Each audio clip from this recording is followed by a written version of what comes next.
All right, let's jump right in and talk about one of the biggest moves any company can make these days, hiring people from all over the world. It's a huge opportunity, for sure, but it's also a bit of a minefield if you're not careful. So let's get into it. And that, right there, is the million-dollar question, isn't it? I mean, on the surface, technology makes it seem so easy. You can find and hire someone from practically anywhere in just a few clicks.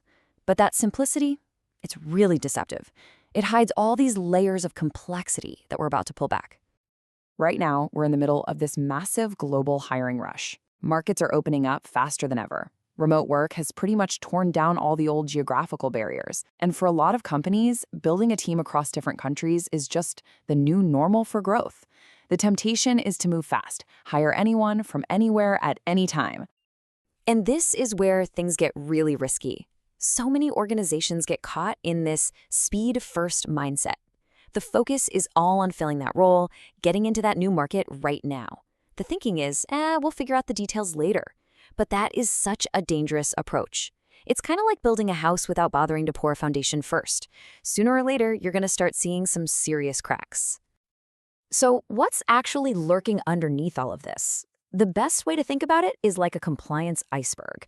The hire itself, that's just the very tip that you can see. It's what's hidden under the water. That's the stuff that can completely sink your expansion plans if you're not ready for it.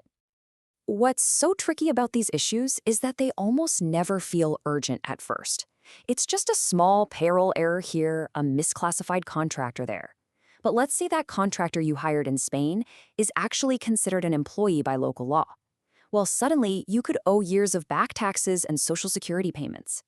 These little things build up quietly in the background, and they usually only pop up as a huge problem when an auditor starts asking questions. And this, right here, is the absolute heart of the problem. There's just no one-size-fits-all playbook. A process for hiring that's perfectly fine and legal in your home country could be completely against the law somewhere else. From how you pay people to how you handle their personal data, the rulebook literally changes every time you cross a border. So how do you build that solid foundation we were talking about? Well, it all starts with the very first big strategic choice you make. This one decision really sets the stage for everything that comes after. Yep, every journey into global expansion really begins with one of three main paths, and the one you pick is going to directly affect your speed, your costs, and how much compliance risk you're taking on. Let's break them down. This table lays out the trade-offs perfectly. So first up, you've got an employer of record, or EOR. Think of them as a third party that legally hires your worker for you in another country. It's awesome for moving fast or just testing out a new market because they handle all the compliance headaches. The downside? You have less direct control. Then at the other end of the spectrum, you can set up your own legal entity. This gives you total control, but wow, it is a long-term, expensive commitment where you are responsible for everything. The right choice for you really depends on what your long-term goals are. Okay, so once you've picked a path, you need a system to protect your company and your decisions. And this is where screening comes in. And trust me, it's way, way more than just a simple checklist. We really have to completely rethink what screening even means. It's not just some box you tick off at the end of the hiring process. It's a core piece of your entire compliance setup. It's all about creating a consistent, verifiable, and, most importantly, defensible record for every single person you hire. And this gets even more important when you're hiring globally. When you're hiring someone remotely, how do you really verify their identity? It's harder, and digital tools make faking documents easier than ever.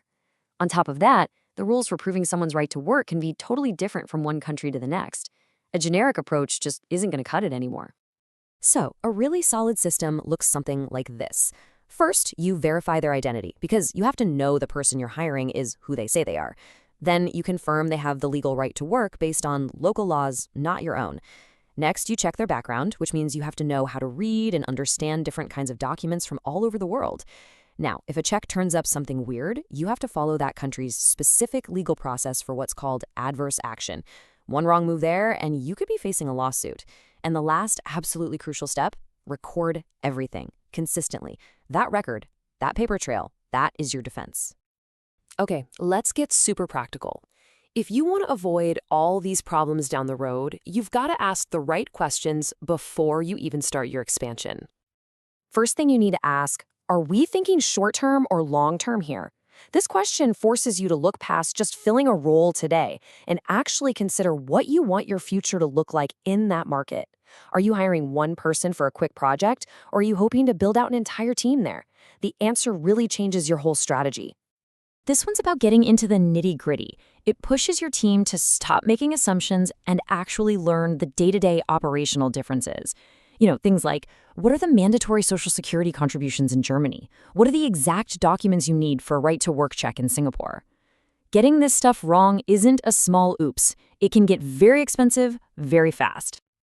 This next one helps you get really smart and targeted with your approach.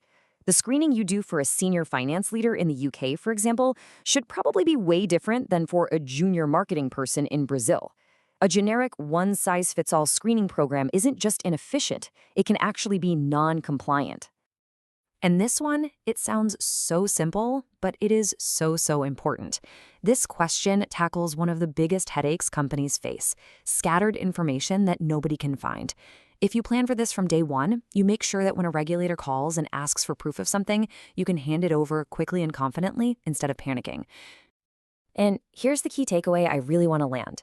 Asking these questions isn't about slowing you down. It's actually about building the right kind of momentum. This planning up front gives you the clarity you need to move forward with real confidence and avoid those costly disasters later on. It is, believe it or not, the fastest path to sustainable growth. Ultimately, everything we've talked about comes down to this one question. Going global is an incredible opportunity, but it also comes with real responsibilities. When you invest that time early on to understand compliance, to choose the right path, and to build strong systems, you're creating a foundation that doesn't just support your growth, it actually accelerates it. So the question isn't just if your foundation is built to last, but is it built to win?